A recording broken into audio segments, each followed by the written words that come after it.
1 hour, tenants and local leaders will gather for an emergency meeting in response to the shooting at the Eureka Gardens apartment complex early this morning.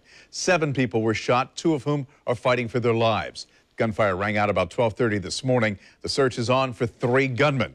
Channel 4's Ashley Harding was on the story all morning. Still there. Ashley, the meeting's happening at Wayman Ministries Church right across from Eureka Gardens. What's on the agenda?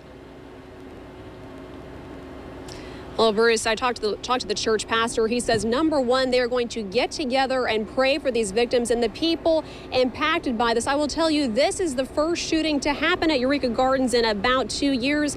These tenants, naturally very distraught. You can understand why. We have been here all morning. You can see that it is getting close to wrapping up here. I will tell you, they just escorted a car out of here. We saw it, multiple bullet holes through those windows. Very upsetting. Now, Eureka Gardens does have a troubling history, but they say some progress had been made, at least in terms of safety. Now, the last thing they want is to go back to the way it was. And also, just a little while ago, we got our hands on an email sent by Councilman Garrett Dennis to Housing and Urban Development Regional Office, that's in Atlanta, formally requesting that they come down and meet with the tenants concerning safety. This is also in response to the shooting. Now, in that email, the councilman says the owner is doing, quote, the bare minimum in terms of security at Eureka Gardens. Take a look at our video from this morning. According to JSO, a group of at least 8 people were outside. One of them is a baby when 3 men walked up to them, started shooting. They fired at least 50 rounds. 7 people were hit. Then moments later, those men took off running. 2 now in critical condition.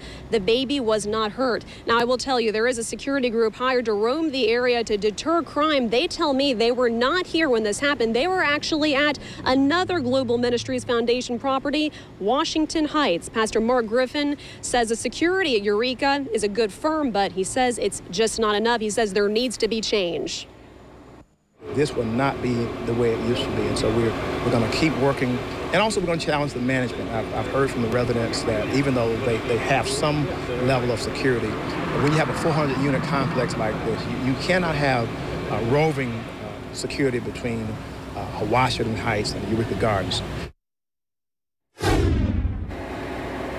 Now, again, that meeting is starting in 1 hour at 1 o'clock. This is at the Wayman Ministries Church just across the street. We've been speaking to people who say they will be there. Of course, we will continue to follow this story. We have team coverage on this starting at 5 o'clock. We're live at Eureka Gardens. Ashley Harding, Channel 4, the local station.